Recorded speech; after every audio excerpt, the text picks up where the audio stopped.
Hi there. I was reminded the other day that it's been a minute since I shot an episode of Resurrecting Betty, and they were absolutely right. It has been a little bit since I've seen you.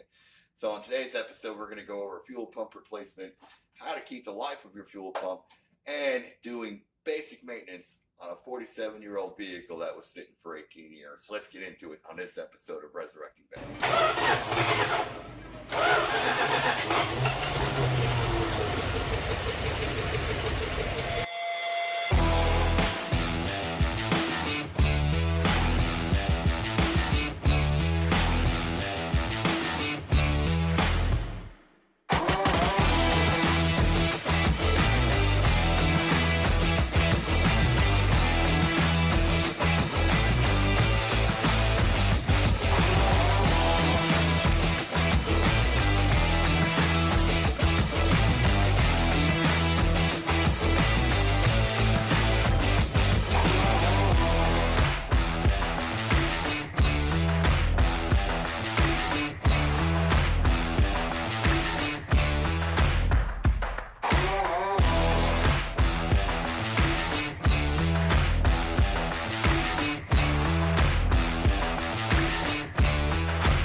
So here it is, cut and dry. We're basically going to do a fuel pump today, and the reason why is that I don't like the levels I've been getting.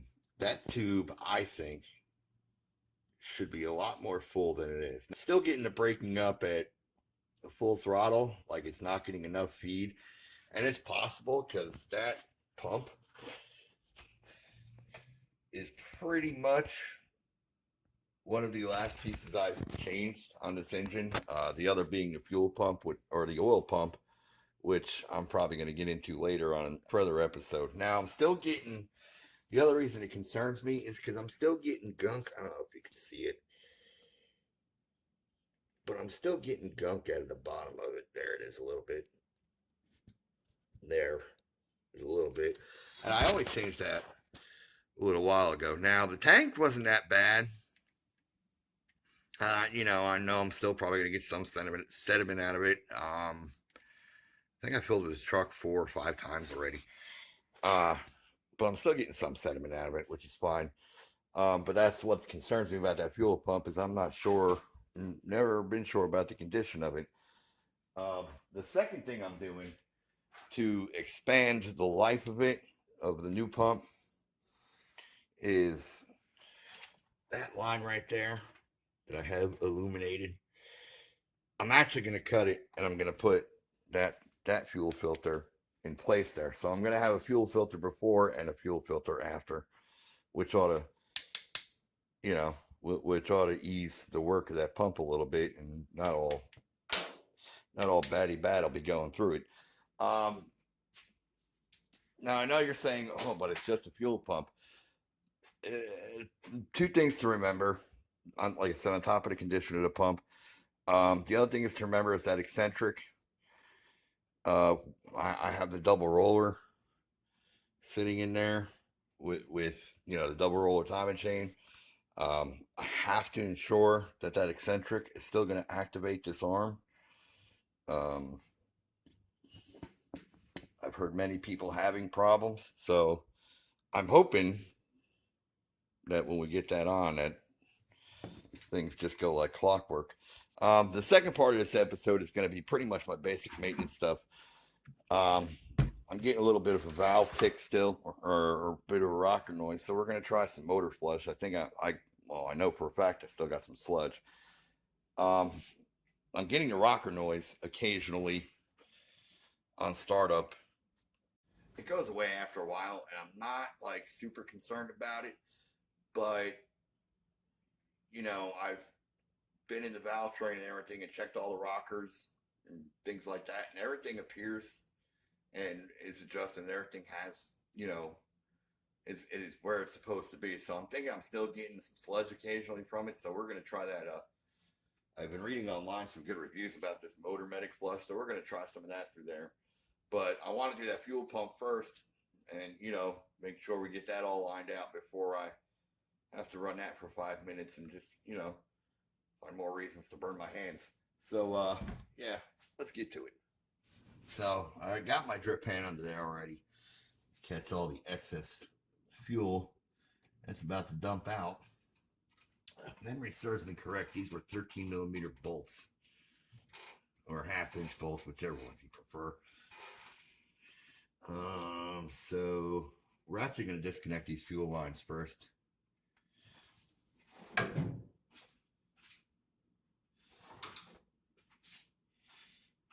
And get to it. Like I said, my concern is that is the filter not filling up all the way. And it does that intermittently too. It's not a lot of fuel that just dumped out of there. So I'm not sure I'm getting the full efficiency of what I should be pumping out. Because that's the feed line, and that should be dumping fuel, and it's not. So on top of losing pressure, I believe I'm losing prime as well. Get your nice line wrench on there. And this is a 1/2 inch. There we go.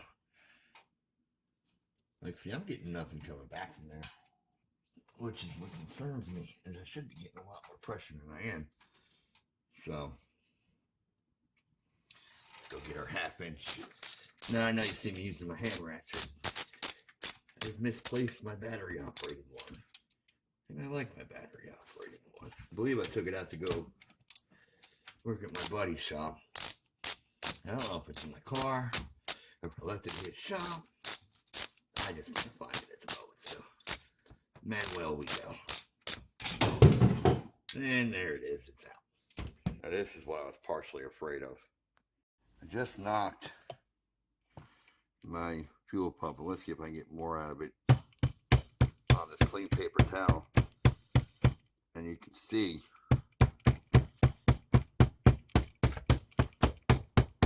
look at that sediment just coming out of it. That was in my fuel pump, and the fuel pump don't look that old, but that's what's coming out of it, and that was my biggest fear. So I'm not sure what that sediment is. Don't think it's rubber. I think it's mostly dirt. I'm hoping it's mostly dirt. There's 2 rubber lines I didn't change on that truck. I cleaned them out and I sprayed them out, but I'm hoping they're not breaking apart. If they are, I'll be, we'll see how much more I get out of it. All that stuff is going through that brand new car, and I can't have that. But that's why we're going to take that hose and we're going to put one before the fuel pump. Yeah, so let's get on to that. And now we're going to cut it. And yeah, don't judge my cutting apparatus. But if you do, I don't care if you judge it or not. Because nothing works better than a nice.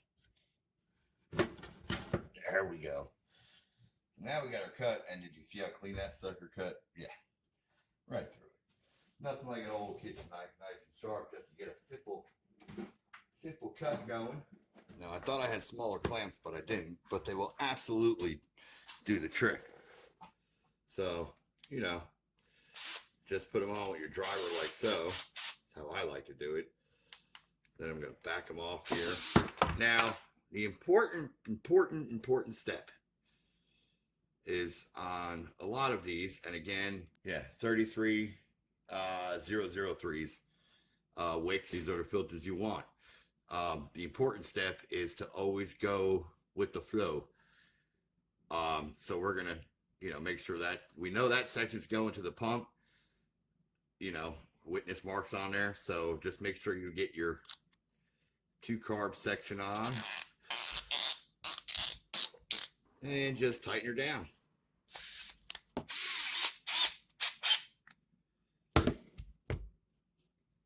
And bam. That's your first part. Let's go get the second part on. I like to try and make things as easy as possible for me.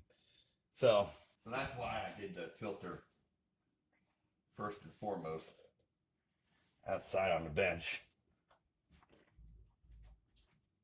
This one's not going to be as easy, but we can make it work somehow. Let's get our tools ready. head on the hood. You know, because the concussion is the important part. Get your clamp on where you can make it in a workable area.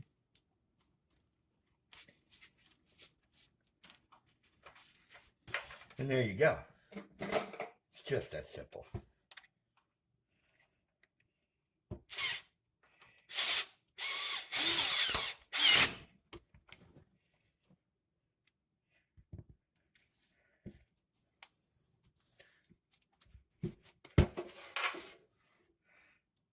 Boom. There you go. Your pre-fuel pump filter. Let's go back to the top. So I want to show you something very important. So these pumps are exactly the same, with the exception of that nipple being a little bit longer than that nipple, which won't affect it, but the thread sizes are the same and everything else. More importantly, is you always, and like I said at the intro of the video, you always want to make sure that arm is the same length as the operational arm. Now, I'm not seeing no witness marks that shows that my eccentric has been off and been hitting where it shouldn't be hitting and things like that. Things of that nature. So it's exactly where it needs to be. But we're just going to compare sizes real quick. And yeah, they're pretty much spot on. Now that we got our sizes compared and everything else, we're going to go ahead and install that. All right, put this fuel pump on. And the most important thing, I don't know, and I'm guessing Precision knows me a little well, as they gave me 2 gaskets. The most important thing is to get your gaskets on there. I'm going to set my gasket up here, just like that. Because the gasket is actually punched out a little bit smaller. So we're going to thread it on. Our bolt started by hand.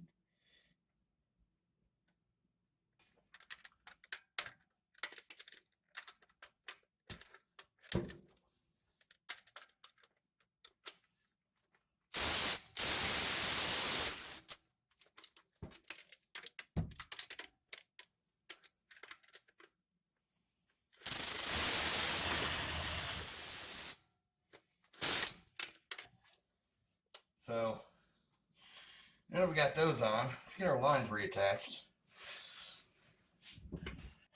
And I'm going to double check this before I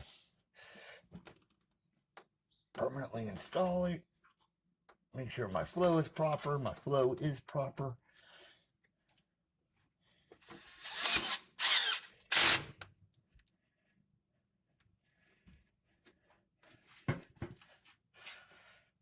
There's that. So now we just got to get our middle line in. We are in business. There we go. And we're set. Let's go for a test wire. We'll see what happens. Yeah, we're cranking. It's just taking a minute for it to suck prime back up. Is that one starting to feel a little? Oh, yeah, that one's starting to feel a little. That one's starting to feel a little more. So we should be there momentarily. We're getting fuel flow out of it.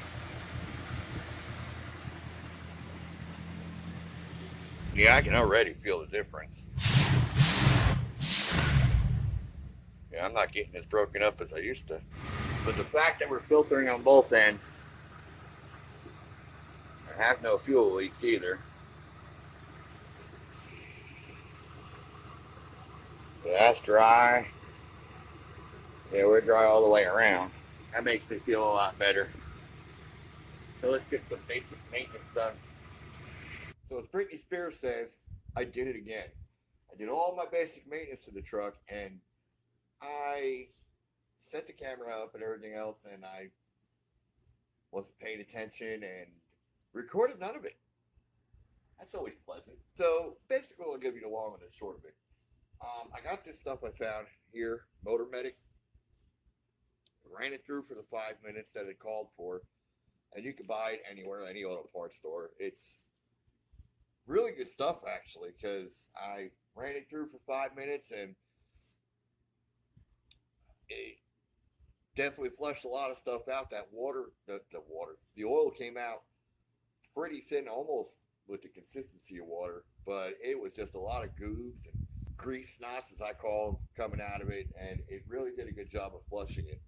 I then added my Shell Rotella 1540, which has all, as Derek Bieri says on Vice Grip Garage, all the dinosaurs and vitamins and all kinds of good stuff. Shout out to you, Derek. I'm not trying to rip anybody off. I just think it's funny because that's like the best descriptor you could possibly ever find on the internet. But yeah, I ran the Shell T4 1540 in it, and the oil pressure has been fine. I also did something that I was reading about, especially with these older models. If anybody's been following my page and following stuff I've been doing on my Facebook, you saw that when I changed, I think it was the intake gaskets out, I did find a little bit of not abnormal wear, but just wear that concerned me. And I was trying to figure out what to do about it. That isn't rebuilding the entire top end quite yet, because that's not in the budget at this very moment. So what I did is Rislone makes this zinc ZDP supplement, and it's right there. And I threw it in there, and that stuff has worked like gangbusters. And I just couldn't be any more happier with the product. It just incredibly, it's smooth everything out. My oil pressure has been great. I've had the problem where I was starting out, like I said at the top of the video, that I was starting up getting lifter ticks. Full disclosure, this video is 2 days old, and I haven't had any kind of abnormal ticking or anything else like that. Like I said, I know it's intermittent, but you know, it's worked. And like I said, it just seemed to have smoothed it out a lot better as far as the harmonics and vibrations. So go ahead, head to your park, get your Motor Medic, get your Rotella, get your zinc supplement, and throw it in there. They make other zinc supplements, but this is the one that I like, that has seemed to work the best. Anyway, next video coming up, part 11 is going to be that big car show out here in Jonesboro that I had talked about in upcoming events. So be watching there. Thanks for checking out. Thanks for liking the channel, liking the video, and everything else. This has been another episode of Resurrecting Betty. Thanks for watching.